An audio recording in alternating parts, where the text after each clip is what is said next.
The first user is automatically entered as an administrator. The enrollment process requires 3 consistent finger scans. Press any key to activate the display. Press the Enroll button. You will be prompted to set the deadbolt direction.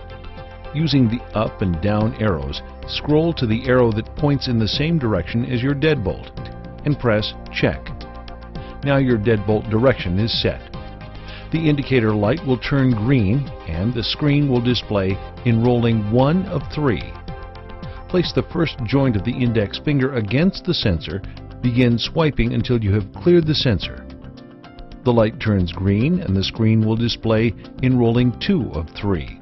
This prompts you to begin the second swipe. The light turns green, Enrolling 3 of 3. You will need to swipe a final time. After 3 successful swipes, the light will remain green and the screen will display Captured Saved User 1. Once enrolled, User 1 is automatically set to Administrator Privileges, which is displayed on the screen with an asterisk. In the event that the light turns red and the screen indicates Sensor Error, Enroll Again, start the process over from the beginning. The SmartScan is programmed to allow 3 attempts of 3 scans to enroll the first user before it will go into sleep mode. If you are having difficulty getting 3 scans, please refer back to the Scanning Techniques section. Once enrollment is successful, we recommend you enroll a different finger so lock access is not lost as a result of an injury to your finger. The first initial setup will be to the deadbolt direction. From the opening menu, highlight the Admin and press the Check button. Scroll down to Settings and press the Check button. Scroll down to Deadbolt and press Check. Using the up and down arrows, scroll to the arrow that points in the same direction as your deadbolt and press Check. Now your deadbolt direction is set. Press the back minus button twice to return to the Admin menu. The Biometric setting adjusts the sensitivity of the biometric scan. We recommend in the beginning setting it to the normal position until users are familiar with the swiping process. Once users have consistent swiping technique, set the biometrics to High, which provides optimum system sensitivity and security. An administrator will need to swipe their finger in order to access menu options for biometrics. From the opening menu, select Admin, Settings, Biometrics. Scroll to select Biometric Setting and press Check. The default biometric setting for the SmartScan is High. Now let's go through the steps on how to operate your SmartScan. For this overview, we recommend that you work with the door in the open position. To unlock your door, place the first joint of an enrolled finger under the deadbolt. Wait for the green or orange light to come on and proceed to swipe your finger the same way you did during the enrollment process. In the event the red light illuminates, read the error message on the display and re-swipe your finger. To lock your door, firmly press the sensor 3 times with no more than 1 second in between taps, and the deadbolt will lock. If at any time you are having difficulty locking the door by tapping the sensor, remove your finger from the sensor for 5 seconds.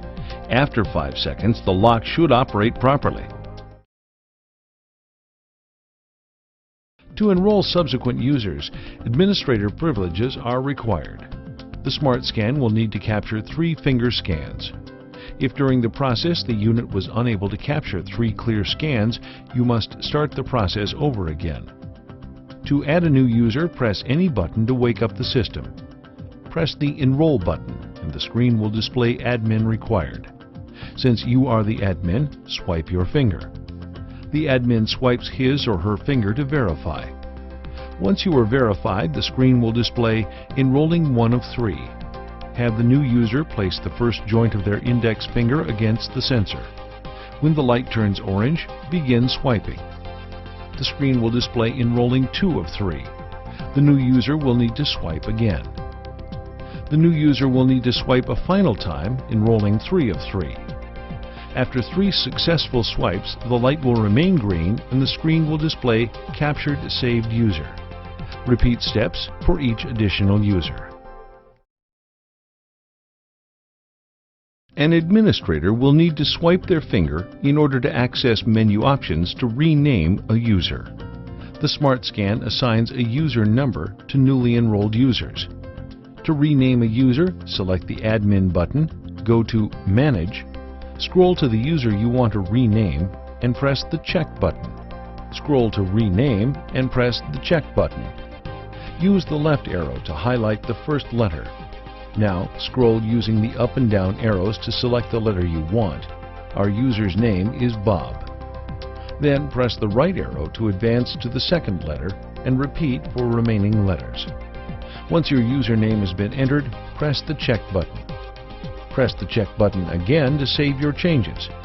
You have now renamed a user. Administrator privileges are required to make or revoke additional administrators.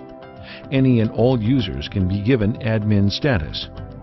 Admin status is displayed on the screen with an asterisk.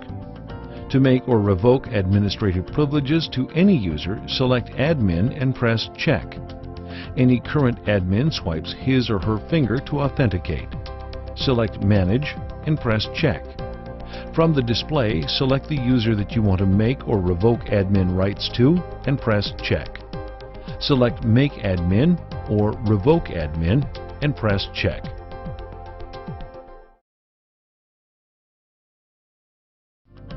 Administrator privileges are required for enabling and disabling a user. An example of when you might use this function is with a house sitter. You could enable them when you go away and disable them when you return. Now let's go through the process to enable or disable a user. Select Admin and press the Check button. At System Prompt, the current admin swipes to authenticate. Select Manage and press Check. From the display list, select the user you want to enable or disable.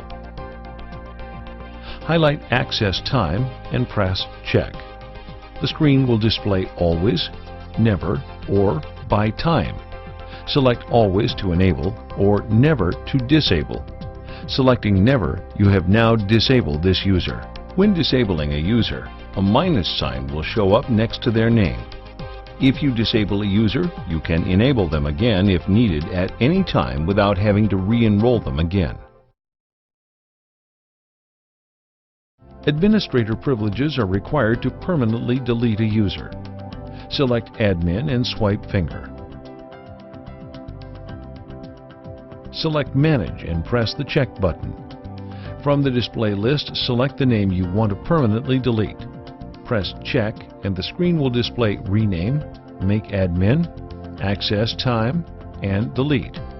Highlight Delete and press Check. The screen displays Removing and returns to the user list. When you delete a user from the system completely, you will not be able to enable them to be active. The user would need to re-enroll to be active and put back into the system.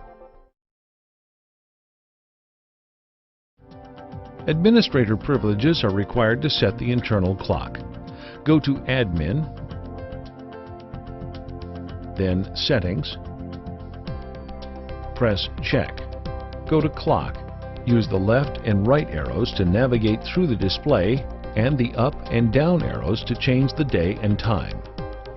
Once the day and time are set, press the Check button to accept and save the clock settings.